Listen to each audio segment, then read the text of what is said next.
Hello, I'm John, and I want to welcome you to another Arty Class weekly webinar hosted by Shopkeep Arty, the platform helping everyone to get creating and improve their art.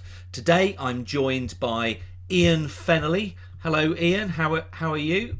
I'm very good, thanks, John. Hello, everybody. Thank you so much for joining us. I was trying to show you and I couldn't quite show you, but I am showing you now. Um, After graduating with a first class honours degree in fine art, Ian became a primary school teacher before turning professional artist some 20 years or so ago, and has never looked back. As well as featuring in many solo shows, his work is also displayed in over 30 art galleries. He's got a very popular and unique style and has a large social media following. So get ready for an action-packed 45 minutes. As always, joining our live Zoom webinar is the best way to ask questions and interact. Ian and I can't see or hear you, but if you do have a question, simply type it into the Q&A section and I'll put it to Ian at an appropriate moment. If you're watching a live stream of this, there is a slight delay, but if you type your questions into the live chat, I'll keep my eyes open for them and I'll put them to Ian where possible. By the way, if you want to join our Zoom webinar, you still can. Simply head over to shopkeeparty.com, visit our relevant upcoming Arty classes section to find the appropriate link, and then you'll be able to join in. These free weekly paint along classes are designed to give you a short boost of creative inspiration from some of the world's leading artists. Then around halfway, I'll be asking Ian to summarise his full 2 to 3 hour workshop webinar event coming up very soon. So without further ado, let's get painting and say hi to Ian. Hello, Ian. Let's get back to you. I'm really Thanks, looking forward to John. today. Thank you. Thank you so much for that lovely, lovely, kind introduction as well. No Hello, problem. everybody. I can't see you, so I'm guessing you're all out there, but thank you so much for joining us. This is my studio in Hoylake. Hoylake is on the northwest coast of the UK. The weather today is gorgeous, but normally it's crap. But we're really lucky. The weather is beautiful today. Um, Now, like a lot of artists, it's been, well, like everybody, it's been tough. It's been really difficult. And the lovely thing about doing these classes with John and Shopkeep Arty is that we get a chance to kind of see what other people are doing. So you get invited into my studio, and I'll give you a little insight into the kind of work that I do. Now, it's only a short demonstration. It's kind of 45, 50 minutes. So normally the work that I do, those of you that have seen my work and follow me, you'll know that normally my drawings take between 2 and 3 hours. And if I'm teaching a workshop, they take a little bit longer. So this is going to be a kind of fast-tracked version of what I do. And we're going to do a high street. Now, hopefully you remember what high streets are. They're those places where there's loads of shops and you can walk in and buy things. And we still have them, but they're pretty empty at the moment. So this is a place called Henley on Thames, which is not far from London. It's about an hour west of London. And I was down there in December before lockdown, took some photographs, and I'm going to be using one of the photographs for my demonstration piece. And I'm going to break it down into 4 stages. Now, these 4 steps are a little bit different from what I would normally do. Normally, I'd do it slightly differently, but what I'm going to do today is I'm going to sketch it out for you very lightly using these things, which are Tombow brush pens. Then I'm going to go over it again with a bit more detail using these permanent fine liners. Then I'm going to put some tone on using these, again, the brush pens. And then I'm going to stick some colour on at the end. Now, normally, I'd put the colour on halfway through, let the colour dry, and then I'd add a lot more detail on top. But I can't do that because if I put the colour on halfway through, we've then got 20 minutes watching the paint dry, which is really boring. And since you've joined me from all over the world, and you've switched on, and some of you might have got up in the middle of the night, if you're watching paint dry, you're going to be really disappointed. So the paint has to go on at the end, and it's the only way we can do it, okay? So it's a slightly adapted version of what I normally do. Now, hopefully you've seen the image. The image is of Henley High Street, taken about a month ago. And I've got the image in front of me now on my iPad. Now, the first thing I'm going to do before I do this step one, I'm going to do like a little pre-step where I'm just going to break up the shapes on the page. So as I look at the image, there's a building on the left-hand side, and it's some kind of, it could be like a municipal building, it could be the town hall or something like that. I'm not too sure, I forget what it is. But the important thing from my perspective, it's a building on the left, and it's kind of about there. Now, it's not going to be there, it's not going to be there, it's going to be kind of about there, okay? And then as I look at the high streets, the bottom of the high street where all the cars are, which are a real nuisance because I hate drawing cars, but I'll have to do them. That is going to go about there. Then the top of the roofs is going to go about there. And then over on the left-hand side, there's a black and white framed building, and that's kind of about there, okay? Now, that's the structure of the picture so far. But what I'm going to do before I do anything else, I'm just going to lean that in a little bit, because what it does, it just adds a little bit of drama, a little bit of tension. And in reality, when you look at the photograph, it does actually lean in slightly. Now, to balance that out, I'm going to do the same thing over here. So that is the structure. And that's the first thing I always try and do before I start a sketch. I try and visualize it, because this is a big piece of paper. It's a 40 by 30 piece of paper. It's you know, it's not a small piece, it's a big piece. So what you don't want to do is dive in straight away and make a mess. So just by doing this, by placing the pens on the page, you're enabling yourself to visualize the really, really big shapes and simplifying it. So already I know all the buildings and all the detail is really going to happen in this space here. There's going to be a sweep of the pavements coming around here, which I can't do because my pens won't bend. So I just have to kind of imagine that coming around there. But already I know the basic structure of this sketch. So what I do now is I take the pens off. I forget where they go. No, I don't. I kind of know. I know roughly where they are. Now, what I'm going to do, this pen here is N45. It's a Tombow brush pen. It's dual tipped. It's got a sketchy bit on this side, and it's got a brushy bit on that side. I'm going to use the brushy bit later on for the tone, but I'm going to use the fine liner part now just to sketch it out. So this first line that I put on here, which was tilted, this is going to come down. Now, Ian, Thomas asks, how do you decide the size of pen to use when sketching? Okay, well, the size of pen. Well, this one, for example, is just, it doesn't come in different sizes, because this size, the brush, the fine liner part is the same size on all of them. So it's dual tip. So the brushy part is standard and the fine liner part is standard. Okay. When it comes onto these ones here, I'll explain that later when I get onto that stage. But at the moment, Thomas, I'll just show you. I'll open the two of them up. It's fine liner on that side, which is probably equivalent of about a 0.5, and then a brushy part on that side. But it's a good question. I promise I'll come back to that later when I'm actually using the fine liner pens. So this is just structuring this part. And just to let you know, Diana, because Diana said, where's the reference? Should I have printed out? Well, the reference photo can be found on Shopkeep Arty. If you go to that and the upcoming events, click on this session and you'll see all the reference pictures there. There's a photo of Henley in that, and that's what Ian's looking at right now. Yeah, I've got it in front of me now. So this is kind of what I did at the beginning. Can you remember? One pen there, one pen there, one pen there, one pen there. And that just helps me to visualize everything. And it's very, very loose, very, very scruffy at this stage, because all I'm focusing on is just getting the basic, simple shapes in place. And it's basically stalling for time because I don't want to draw the cars. I hate drawing cars. Now, we've had an awful lot of shout outs coming through. I'm not going to be able to read them all, unfortunately. We do have somebody from Mexico, which I noticed there. Hi. If I can, so Marie France. Hi, Marie France. Hello to you. Also, Marie France has made an interesting observation when I put the picture on directly on you, Ian.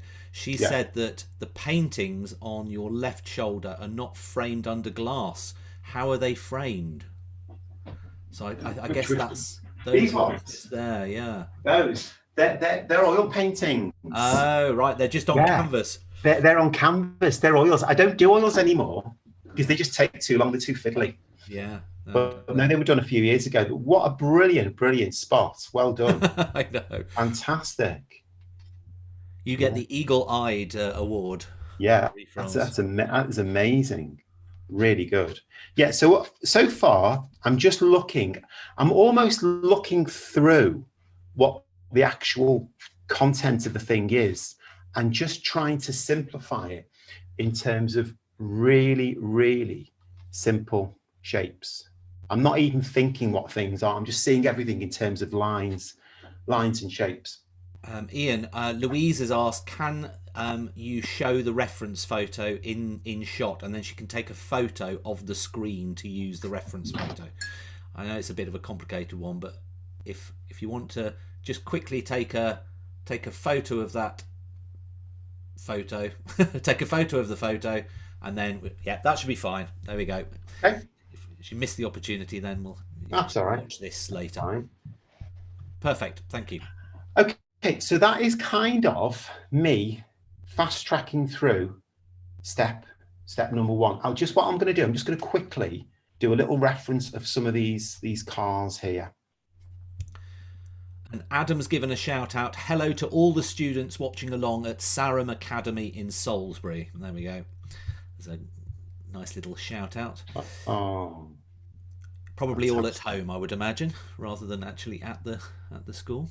I know. It's such a shame, isn't it? So many things have just had to change and we've had to adapt the way we do things. But you know what? We'll come through it. And when we come through it on the other side, I think we'll really just appreciate everything that's going on so much more. You really will. Avi said, "What do you do if you make a sketch mistake?" Because obviously, so, That's such a great. Was that AV? AV. That's AV such or a RV, I don't know. Yeah. brilliant question. I'm lucky because when I make mistakes, nobody ever seems to notice. The thing, right? I mean, I can talk about that particular subject of making mistakes for ages, but I'll try and kind of summarize my views on it. And my feeling is that in some ways, you're only going to make a mistake if you're painstakingly measuring yourself against the photograph that's in front of you, which I'm not, because what I'm doing is I'm using the photograph as an opportunity to have as much fun and to mess around and to play with shapes as possible. So I'm really not worried about replicating the photograph. And if a line kind of goes off for a wobble or it's in the wrong place, I really don't worry about it at all. You know, it's just part of the drama, it's part of the energy, it's part of the expression, it's part of the handmade quality. So I don't worry about it. That's my excuse for making mistakes. Now that's step one finished, which looks an absolute mess. But the most important thing is it's got the basic structure of the composition in place and how it fits together. So it's ready for step two. Now this answers one of the questions before, because I'm going to start using the permanent fine liners now. I'm going to start off with a 0.3. And a 0.3 is a really good one to start with, because you don't want to start off too thick, because then your lines will be too heavy too soon. And you don't want to start off too thin, because you want to save the thin lines for the detail for later on. So now I'm going to kind of go around everything and just give it a kind of more permanent line. Now, Barbara asked, "Do you ever use pencil for layout?" No, I never use pencil. And again, that's such a great question, because I find if you use a pencil, you're not committing yourself wholeheartedly to the activity. And what I mean by that, well, I don't mean you are committing yourself to it, but I think you're not taking enough risks. And I think sometimes by using a pen, which you can't rub out, I think you're taking a little bit more of a risk with things.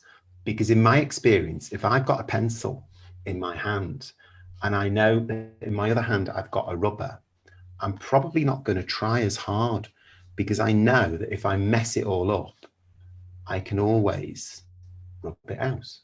Whereas you can't do that with a pen. So I think you're more committed. But that's a personal thing. I'm not saying that applies to everybody. It just applies to me.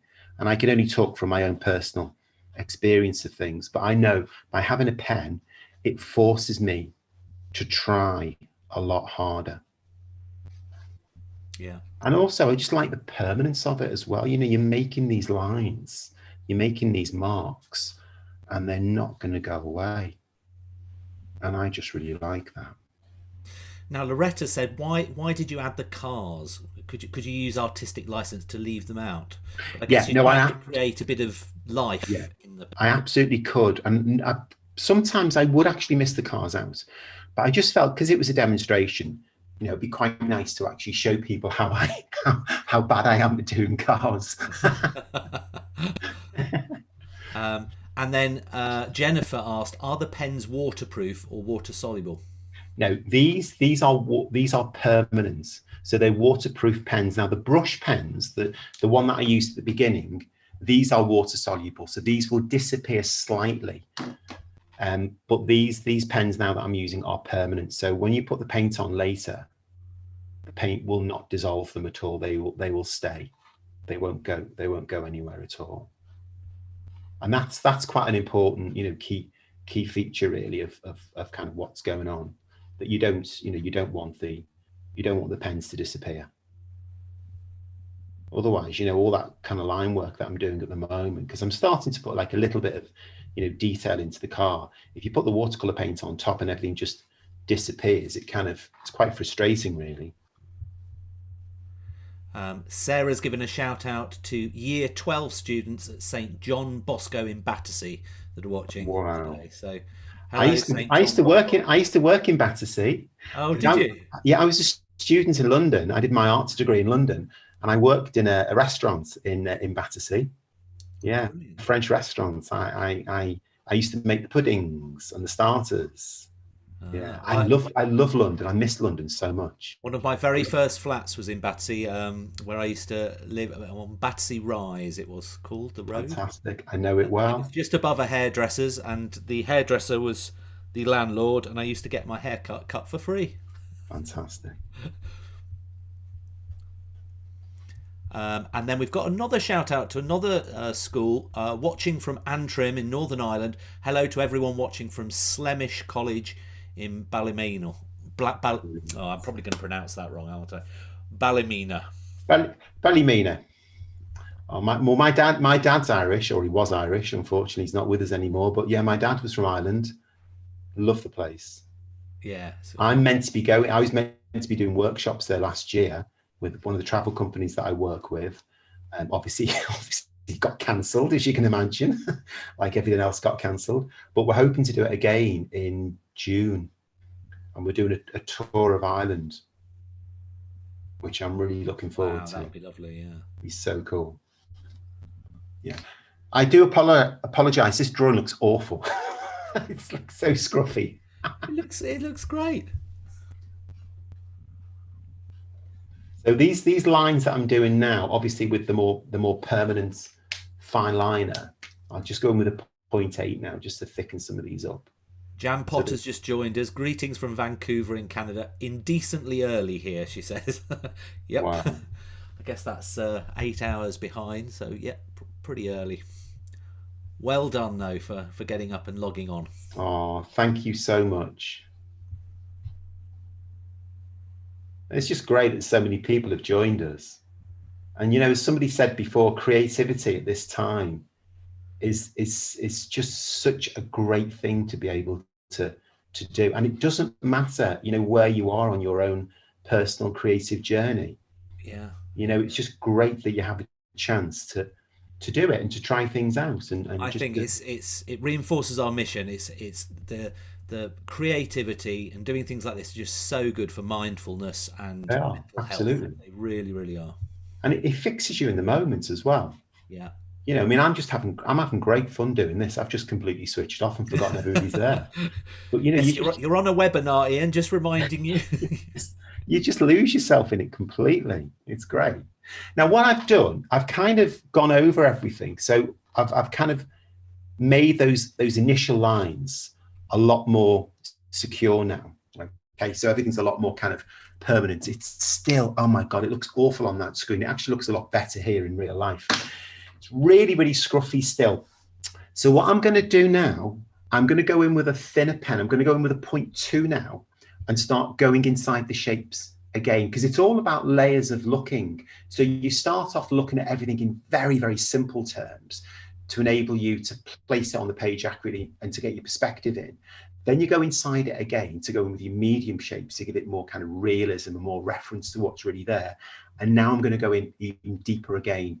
So this is going to be like a point 2 now and a point 1. Okay, perfect. We've had a few people talking about how early it is for them at the moment. I think there's a lot of people wanting a bit of sympathy. So Sydney is in Chicago, 8 a.m. Liz from San Diego, 6 a.m. there. Good morning to everyone, and glad you're up so early. And then we've got some closer to home from Bristol, and we've got Liz Chatterton as well, who I know has done one of your courses, and she lives 4 miles from Henley, so knows it very well. And we featured her a few times on this. I know Liz. Yeah. I know Liz Chatterton. She does great animals in watercolor. That's right. Yeah, I know Liz. So Liz lives near Henley. Yeah, then. Henley. Wow. Yeah. Wow. So she might. I would say she might recognise it, but I'm sure she won't recognise it from this drawing because it's so bloody awful. But this is the thing about when you're drawing on location, and it often happens to me when you first start off and everything is a little bit loose and sketchy, and you haven't really started to refine things. That's when you get lots of members of the public coming over and looking at what you're doing, and they kind of like shake their heads and feel sorry for you and walk away and never come back again. And then the funny thing is you say, well, actually I'm a professional artist. God, really? When it's looking like this, which is really kind of untidy and scruffy. Louisa said, I think you have to be a really good artist to be able to do it in pen straight off. So it just comes with practice. It is. That's all it is. It's practice. But I think also that the point of the pens at the beginning, and this is just a very personal thing for me. I find it energizes you as well. It just makes you feel that I'm going to invest everything in this sketch now, and I'm going to try really hard. And I think it's just something that works for me on a personal level. And I know that if I did have a pencil, I think I probably wouldn't be prepared to cut as many corners. And to be honest with you, I don't know, because I've not drawn with a pencil for such a long time. I wouldn't even know what it's like. Yeah. I just feel a bit more committed by having a pen in my hand. But when I do workshops, when I used to do workshops once upon a time, some of the students are much happier starting off with a pencil, and that's absolutely fine. I mean, I would never, force them to put the pencil away and start using a pen, because they might start, getting a bit upset and throwing things at me. So I would never do that. I would never force somebody not to do it, because it's only really for the initial stage anyway, when you're sketching things out. And if people feel more comfortable doing it in pencil, then that's fine. Because the Tombow brush pens, the medium grey tones, they behave in a very similar way to a soft leaded pencil anyway. So, it doesn't really matter. Now, Philomena made a comment. I see you don't worry to draw each building exact amount of roofs, etc. No. And this is the whole point of sketching, really, isn't it? Yeah.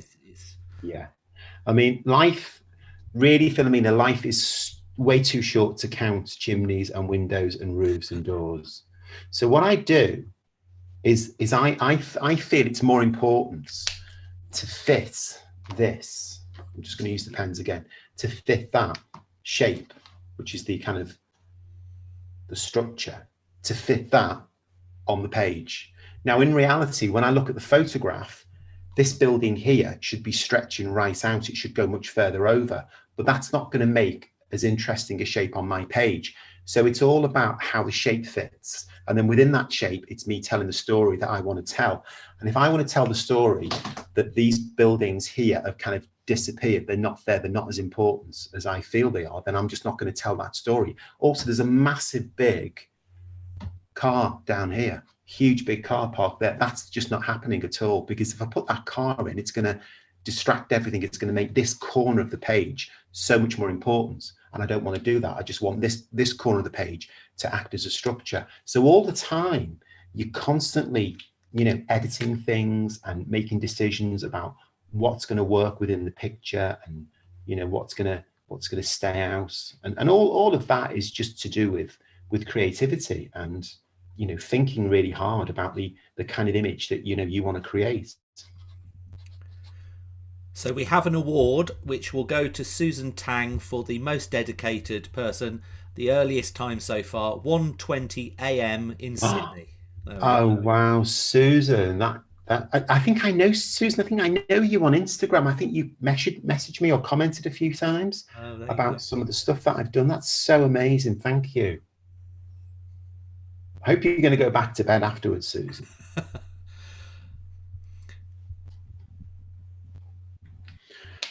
Okay, so what I'm going to do now, everybody, I'm going to move on, and I'm going to start using the Tombow brush pens, but I'm going to use the brushy parts of them. And I've got a whole range of different toned ones here, starting off with black and then going through to the mid-greys, the warm mid-greys and the cool mid-greys. And I've got some really light greys as well. So I'm going to start applying some tone work to it now. Now, Barbara said, how do you know when your sketch is done? How do you decide enough is enough? That's a good question. Well, basically, all the main shapes are kind of in place. So I don't want to overdo it, because if I overdo it, what I'll then start doing is when I put the colour on, I'll start just filling in the gaps. So I'm painting the shapes instead of painting the space. So I don't want to overdo the sketch at this stage. I want to keep it quite loose. And then I'll put the tone on now, and then I'll put the colour on. And then normally what I would then do is wait for the colour to dry and then put the proper detail on the end. So, but because this is only a demonstration, we haven't got that much time, I'm just tweaking the process ever so slightly. So I wouldn't want to overdo the drawing at this stage, because I like to put the colour on and then draw on top. So all these windows are still just little kind of subtle indications of the actual shapes that you can see. Now, some months ago, Liz Chatterton ran an arty class where she helped everybody make a cola pen, which was like a dip pen out of a Coke can. And it was really interesting, and experimented with a few drawings. And Lainey here has said that she's using Liz Chatterton's cola pen to draw with in this session. Wow. So how about that? So it all comes full circle. That's lovely. There's a nice symmetry to that, isn't there? Yeah, there is. Really nice. Okay, so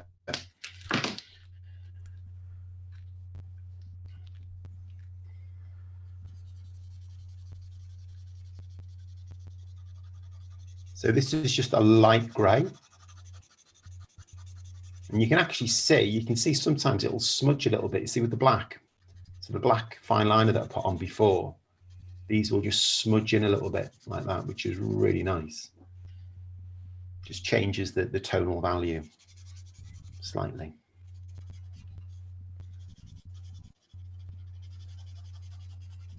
Now, just to let you know, we're probably coming up towards half-ish time soon, so I don't know when an appropriate moment, but I just thought I'd give you that nudge. It's okay.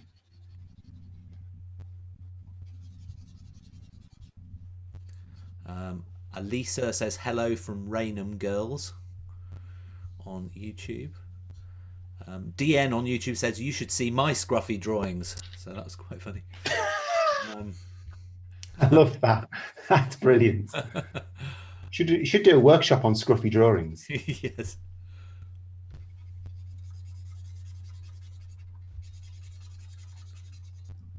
But what's nice about these is because the brushy nature of them, and because of the tip, they're actually starting to pick up some of the tonal values of the fine liner that went on before.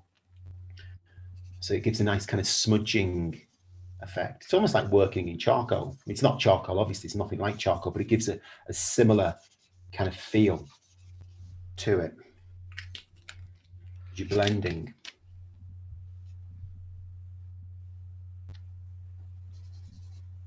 Oh, we've just had a new winner, Bruce Ingram from New Zealand. It's 3:30 in the morning. Wow, Bruce, that is outrageous. Enjoying a cuppa and demo. There we go. That is outrageous. Bruce. Good dedication. Wow. Louise has asked, are Windsor and Newton watercolour markers in any way similar to Tombows? No, not at all. No, unfortunately, they're not. They have Windsor and Newton do two types. They do an alcohol-based one, which is completely different from these. They will not mix with anything at all, and they might actually go through your paper. You have to be really careful because they're permanent alcohol-based, so they're not compatible with any kind of water-type things. And they also do a watercolor marker pen, which is meant to be mixed with water. So if you put them on and then put water on top, they'll just dissolve completely. So they're completely different. These, if you like, are something kind of in between those two extremes that I've just described to you. So these are water soluble. So they will mix with water, but you're not meant to blend them in with water because it's not watercolor paint that's inside, it's ink. It just means that when you put a wash on top, they will dissolve slightly. But the best thing is, and you'll see this later, when I put the watercolor paint on, some of this tone work will lift off, which is just great, which is kind of what you want. But a lot of those things are really best demonstrated in a kind of workshop. You know, in a demonstration, it's hard because everything you're doing is quite quick really. But in a workshop, and are you doing it on watercolor paper? Yeah, this is Fabriano. It's hot press, so it's 300 gram Fabriano watercolor paper, super smooth. Right, yeah. Which is great. Great paper. I love this paper. Love it.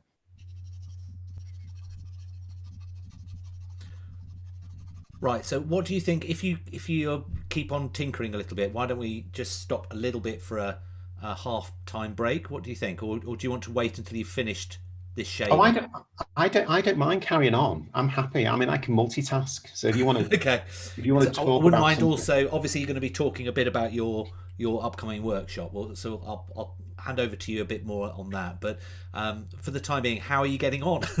How are you enjoying it? It's been really fun, and if you are watching on YouTube or Facebook, we'd really appreciate you pressing the thumbs up or like button. This then helps suggest the video to more people, which in turn helps us get more people painting, so thank you. In addition to these free weekly classes, we host special events for our patrons on Thursdays, as well as complete 2 to 3 hour workshop webinars, all of which can be seen in our upcoming events section of our website. We'll be hosting Ian's full workshop in 2 weeks' time on Tuesday, the 26th of January at 3:30 p.m. UK time. These live workshop events have restricted numbers that make them more exclusive and fun. They're also the best learning environments, as you can really engage with the artist and pick up a lot of their tips and tricks. The price to attend is just £38, or about $50 US, which works out at just over £12 or $17 US an hour, so they're really good value. So Ian, what are you intending on doing in your full workshop? Okay, so when we do the workshop in a couple of weeks' time, John, we're going to do another high street. This time it's going to be Windsor High Street. So it's a kind of similar structure, yeah, obviously, but it's a different subject. But we're going to change the process. So this is a demonstration process, as I've said before. So ultimately, the paint goes on at the end. It has to go on at the end. But in the workshop, the paint will go on. The paint will have gone on before now. It goes on halfway through the process. And then we can do what's called a layering process on top. We can actually draw on top of the paint. So have you got any examples with you? I think you said you had a couple of examples. You might just be able to. Okay. So this is typically what I do. Yeah. Okay. So this is like a 3-hour workshop demonstration piece of a high street. This is Lark Lane in Liverpool.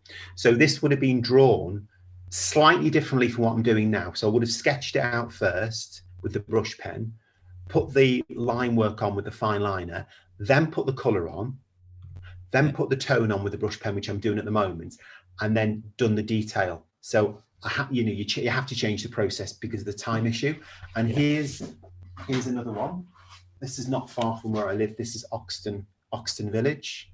Okay, so this will be a typical sketch, the kind of thing that we would do during a workshop, and it's all broken down into lots and lots of steps. And because during the workshop we have more than 3 times longer than what we've got at the moment.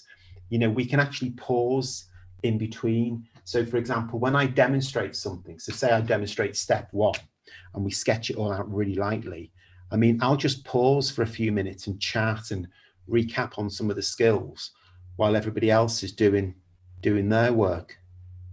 So we can really, you know, just kind of take our time. No, which I can't do at the moment. Yes, exactly. And I'm also pleased to say that I had a word with Ian earlier, and he's agreed to launch a hot ticket for this workshop, which will give you 10% off, but only for the next hour. So let me now show you how you can book Ian's upcoming workshop, and we'll also launch this special hot ticket you can use over the next hour. So let me just do that now. So you literally head over to Shop Keep Arty and you click on Arty Classes at the top, and on that page you can see upcoming webinars. You then scroll down and you'll see that that's Ian's from today, but you'll see as we go down there's Ian's workshop there, see details, click that and you'll go through and you'll find out all about the workshop and all the details and what you can learn, and he's done a really good synopsis of some of the things he's been talking about, also some of the reference pictures which will also get sent through to you on the day before, and also the materials list as well. If you're interested, head over to his shop, which you book that web shop link there, and you can see his workshop and the video there. But we'll now click my fingers and there we go. We've now got his hot ticket now on his shop just for the next hour, flames and all. And you can either just book entry to the live webinar, or you can also book the webinar and the video, both of which give you 10% off. And that's only available for the next hour. If you do order the video, once we've shot that, we've launched that on our website, you can then head over to our video catalogue and you'll be able to find that listed here, and you'll be able to watch it really easily alongside all the other videos. Also, if you're a patron of ours, you also get access to those videos there as well. So hopefully that helps. Let's get back to the second half. Okay, thanks for that, John. Can I just mention something, touching upon what you just said then? Yeah. One of the things about a workshop, I mean, demonstrations are great because you get like a bit of an insight into how an artist works, and you see their techniques and stuff like that. But the thing about a workshop is that because you're doing it yourself, you know, everything is relevant to you. So at the moment, I mean, I'm just obviously drawing and talking and chatting and, you know, and you're watching, but if you're actually physically doing it yourself, the questions are so much more pertinent to you because you're having to work your way through the same kind of issues. So we touched upon, you know, using a pencil at the beginning before, and we're talking about it in terms of theory. But if you're doing a workshop and you've actually physically got to either make that choice of either doing it in pen or doing it in pencil, then suddenly that whole issue becomes totally relevant to you. And I think from a learning perspective, it's the best way to learn because you're actually doing it yourself. You're physically having to, you know, engage in the activity, and there's no shying away from it either. You're so right, and that's why I love doing these things live, because if you watch a video or whatever, you haven't got the artist on hand there to ask that question when you're doing it, and the live it brings it to home, and it really is. I think it's the best learning aid. Yeah, it is. Yeah. Absolutely.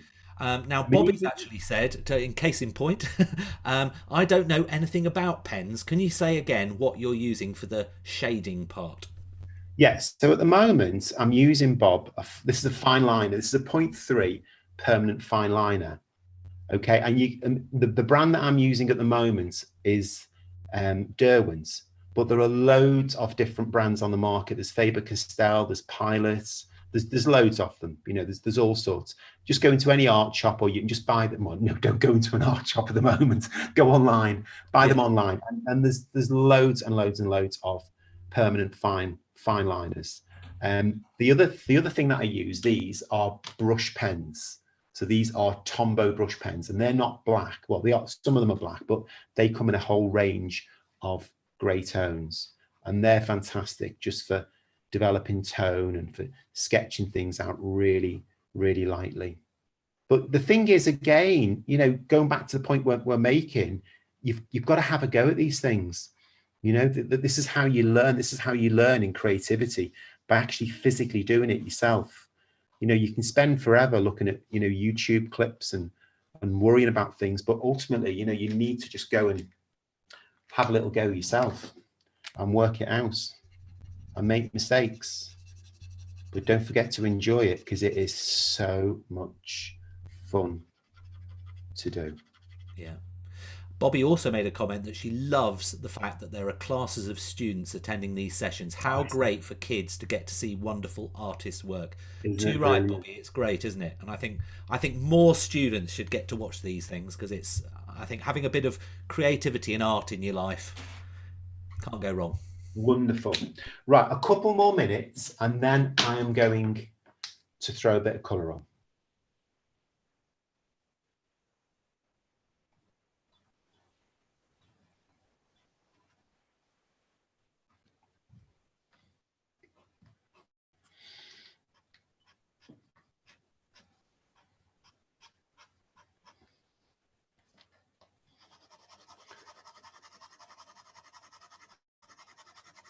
Okay, so this is a lot more. As I've said before, this is a lot more than I would normally do before the colour goes on. So I've kind of fast forward, if you like, steps 1, 2, 4 and 5, but I've missed out step 3, because step 3 is to put the colour on. So I'm going to put the colour on now.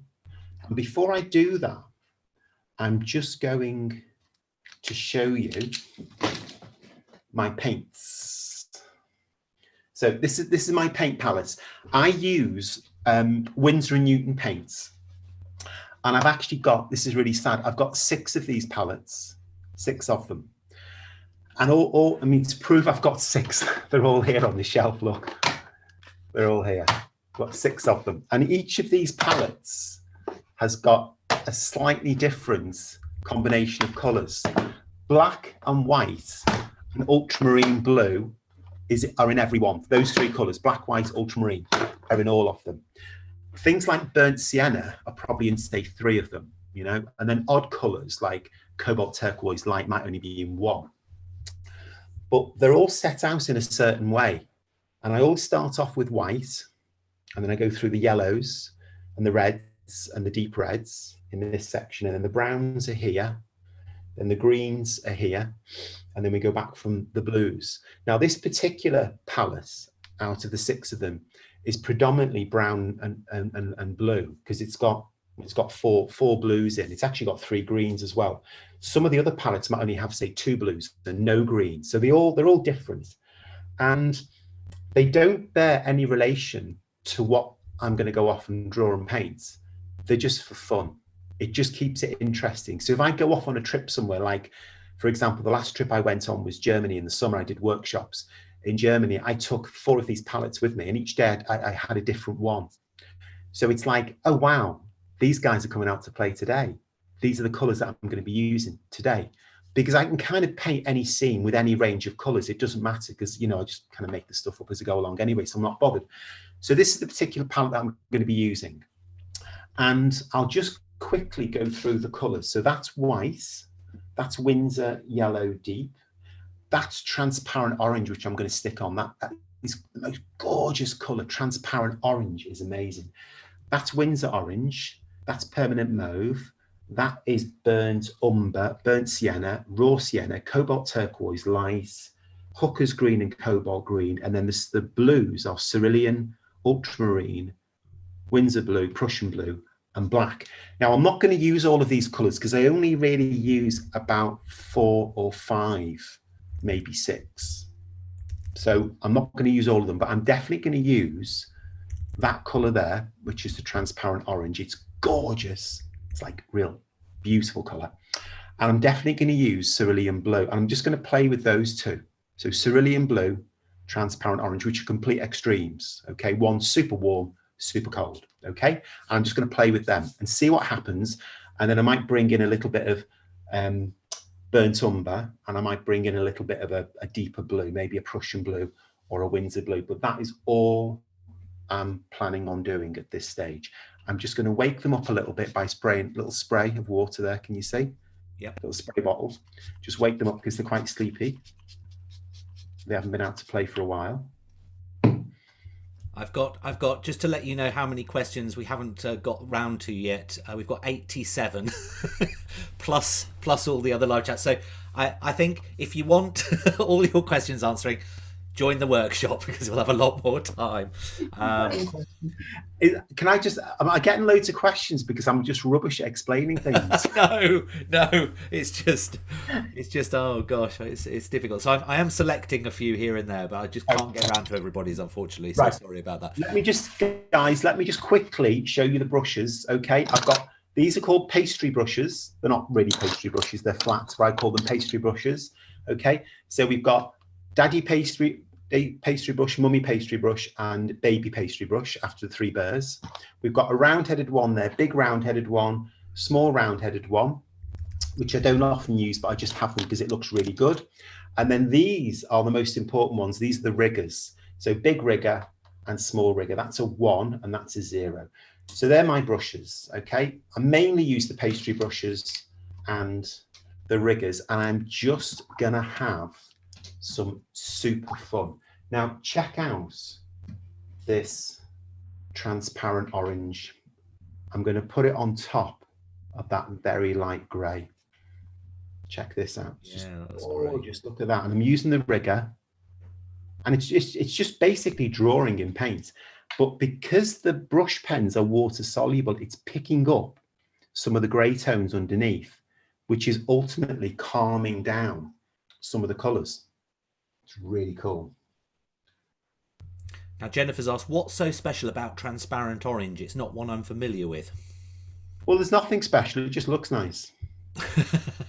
Seriously, there's nothing special about it. It just, I mean, I've got, in those 6 palettes, I have got probably about 80 different colours.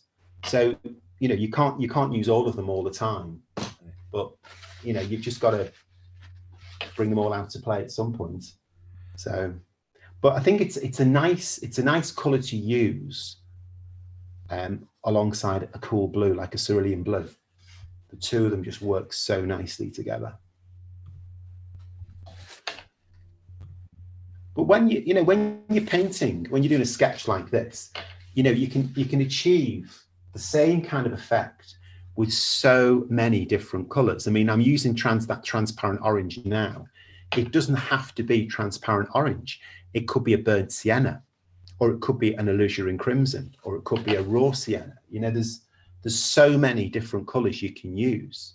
And, you know, I try not to get too hung up about which colours are going on, because they're all going to do a similar, they're not going to do a similar job, but they're all going to do a job, which is to kind of express, you know, how you feel about the subject and how much fun you're trying to have.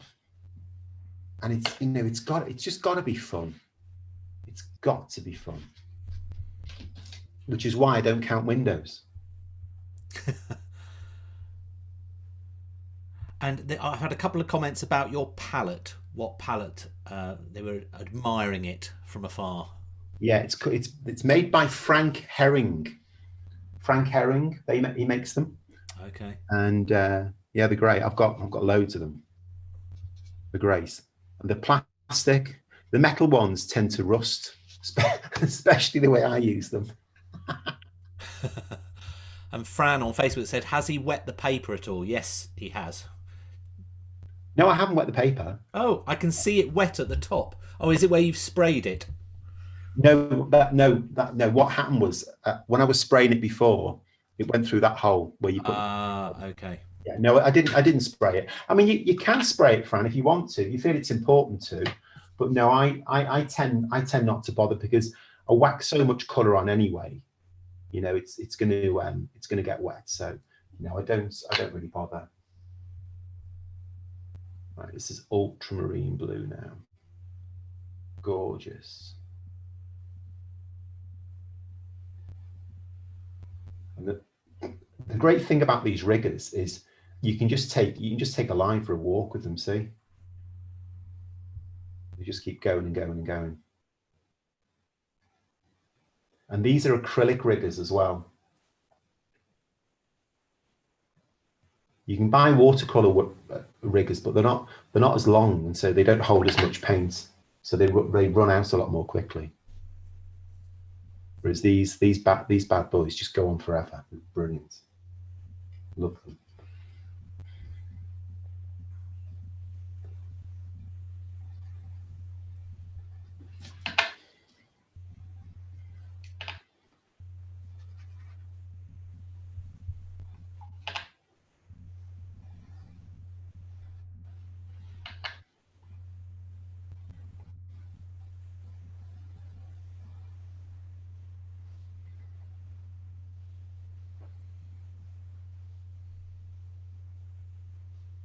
But this is just about having fun. It really is.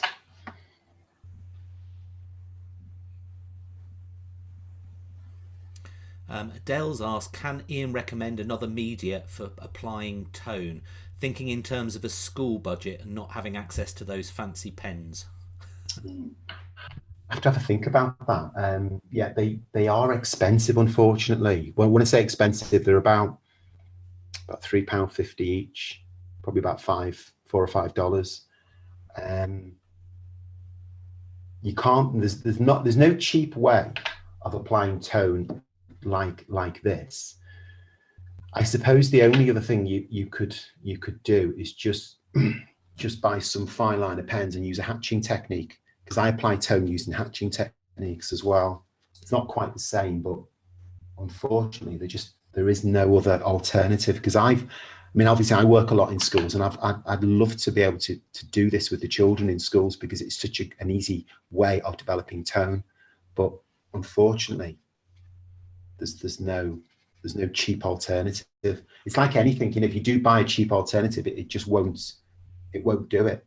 It'll do something completely different, which often you don't really want. Yeah. I know when I was working with the children, and this is when I was a primary school teacher and I had my own class, we used to do a lot of work with charcoal as a great way of developing tone, because you can smudge it, you can blend it in, you can use different grades of charcoal, and that tends to be good for introducing tone.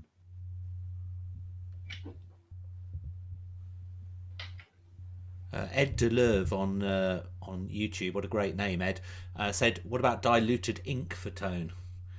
Just getting some ink and diluting it. Yeah, I guess you can.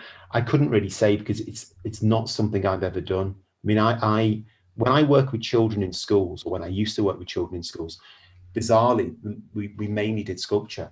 We mostly did three-dimensional work. I didn't do a huge amount of fine art, and if I did, it would tend to be more drawing in with pens, but line drawing in pens, not kind of tone work in pens. But that's a different subject altogether. Right, I haven't got a lot of time, so I'm gonna just do one more little thing. Just want this to be more of a focal point in this building. Lane is using liquid charcoal. There we go.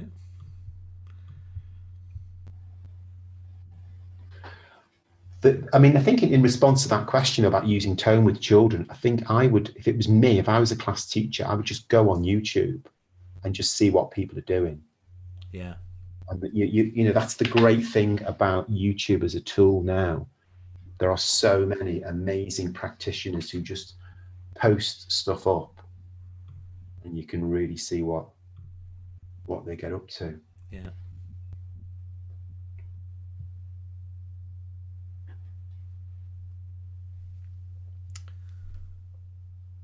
Right, a few more minutes now, Ian, and then we'll have to bring this to the end, I'm afraid. Okay. But it's looking stunning. Oh, thank you. In fact, Jennifer said it looks very juicy. There you go. Juicy's the word. Love it. Today. What I'll probably do, I won't do too much more to this now, but I'll let it dry, and I'll probably finish it off and make sure people have got access to it. I'll post it on Instagram, and I'll also email it over to you as well, John. You can stick it on your site. Yeah, that'd be great because we have a Facebook post for this as well, which I'll talk about in a minute. How's everybody getting on? It's didn't it take shape so quickly, and it looks really effective. So I'm really fascinated, and I know Ian would be too, to find out how all your creations at home are looking. And as I just mentioned, if you head over to Facebook, and the link is in the description if you're watching this on YouTube, you can go directly to our Facebook post for this class and just share your paintings and your sketches on there, and Ian will share his later, and also you might get a comment from Ian as well, a little bit of a mini crit if you like. So Yeah, no, that'd be fine. That'd be great. so definitely do it, highly recommended, and we can all see what everybody's doing, which is fantastic. We usually get a lot of paintings posted on all our classes, so it's really really great, quite good for a nosy sort of person like me. And while I'm thinking about it as well, please know everyone that next Tuesday, whereas we normally do this class at 2 o'clock, we'll be hosting an artist from New Zealand, funnily enough. So the arty class will be at revised time of 8 o'clock in the evening UK time, which for those of you in the US will probably be music to your ears. But so that's going to be at a bit of a later time. We're trying it with some Asia Pacific artists. I'm doing a little mini series on that. I've also mentioned our Patron program a few times. Our patrons not only help us continue to host these free events, but they also get amazing rewards such as exclusive live events, free videos and workshops, to name a few. More information can be found on the description or on our website. This week I've got some new patrons to welcome into our arty community as well. So let me just press this button behind me, the button of thanks. Oh, there we go, it worked. So saying hello and thank you to Violet Spence, Christine Norris, Janet Ford, Wendy Alexander, David Burgess, Lynn Evans, and Kathy Wong. Thank you so much, guys, for your support. I missed the button, it still worked. Magic. So thank you so much for that. So, the end of another great arty class. I'll go back to the painting in a minute. If you obviously do want to join Ian and I for the longer workshop session, don't forget the hot ticket. I'll come back. Ian's still tinkering at the moment. And for those of you joining me on the in about 30 minutes at the running a workshop over in Texas with Al Klein.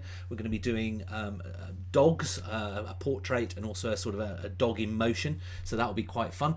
Let me go back to the painting now. So I look forward to seeing you there if you're joining me there. And if not, obviously I'll catch up with you at the next session. What a great, for 45 minutes, I think it's been absolutely brilliant, that, Ian. Thank you so much. Oh, thank you. I've really enjoyed it. It's been great fun. Slightly quicker than I would normally do it. I know. I've got quite lots of thanks coming in. Iknur Paksoy, thank you. Thank you so much from Gloria. What an amazing class. Miranda, thank you. That was fabulous. M. Warner, this was really great. Thank you so much. Bobby, golly, this is wonderful. Gunja, thank you. Bernadette, thank you, much appreciated. Trina, fabulous. Thanks, Ian and John. I have a new way to work with my Tombows now and all of my pens. Anita, thank you. There's quite a few, actually. We're up to about 130 on some things, so I won't. Fantastic. Right, so until next time, goodbye from me. Thanks for joining us again, and look forward to seeing your art up on our Facebook post. And thank you once again for sharing your time to Ian. Oh, you're very welcome. Thanks for joining me, everybody. Okay, and take care. Look after yourselves out there. Exactly. And see you at the workshop, hopefully. Yes, Take care. in the workshop.